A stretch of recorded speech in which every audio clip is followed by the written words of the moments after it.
Hello, my name is Owen Connolley. This is my classic piece, Microscopes by Jericho Brown.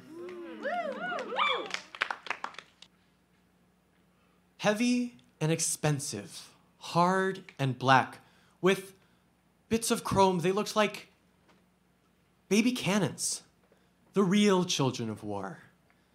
And I hated them for that, for what our teachers said they could do. Then I hated them for what they did when we gave up. Student looks at one of those bodies to press a left or right eye into the barrel and see our actual selves taken down to a cell, then blown back up again. Every atomic thing about a piece of my coiled hair on one slide, just as unimportant as anyone else's. Growing in that science class where I learned what little difference God saw. If God saw me. It was the start of one fear, a puny one, not much worth mentioning, just as narrow as the pencil tucked behind my ear, lost when I reached for it, to stab someone I secretly loved, a bigger boy who'd advanced through those tight, locker-lined corridors, shoving without saying excuse me. More an insult than a battle. No large loss, not at all. Nothing necessary to study or recall. No fighting in the hall on the way to an American history exam I almost passed. Red coats, red blood cells, red brick education I rode the bus to get. I can't remember the exact date or grade, but I know when I began ignoring slight alarms that move others to charge or retreat. I'm a kind of camouflage. I never let on when scared of conflicts so old they seem to amount to nothing, really. Dust particles left behind, like the viral geography of an occupied territory. A region I imagine you imagine when you see a white woman walking with a speck like me.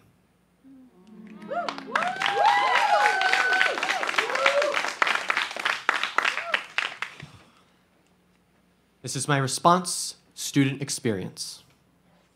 Student perspective. Yes.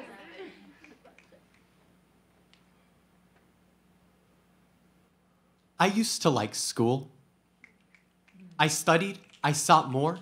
I wanted the best of what could be.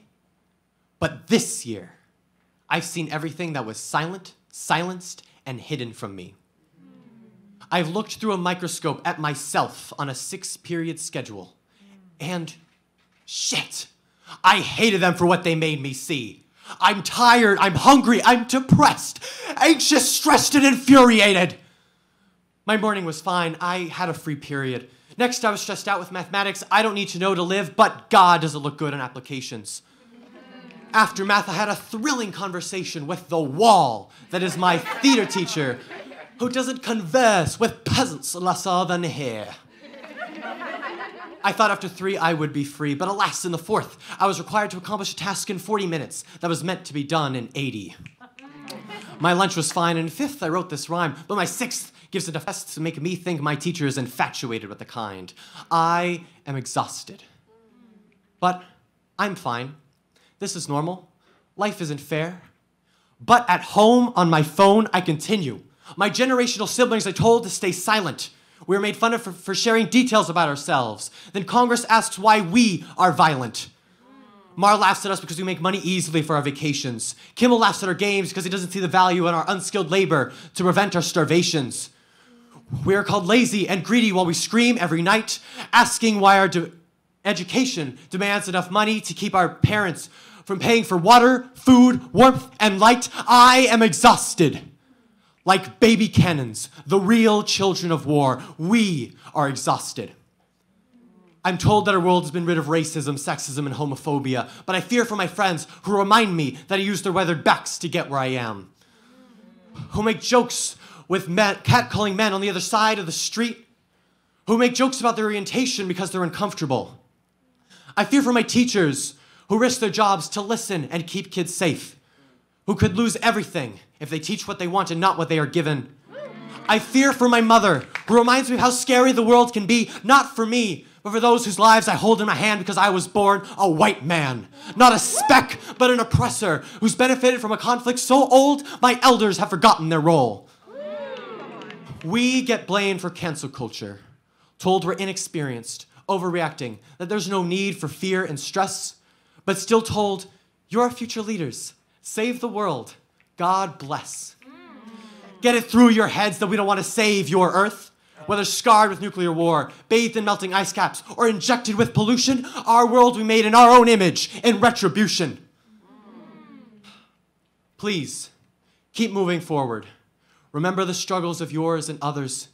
You've made it through quarantine. You still feel unheard and disrespected. As we look at our lives through this art form turned microscope, remind yourselves we were not just a smudge, a mistake, not just a coiled hair on a slide.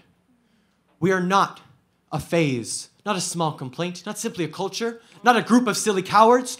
We are the prophecy next generation, and now the world as you know it is ours.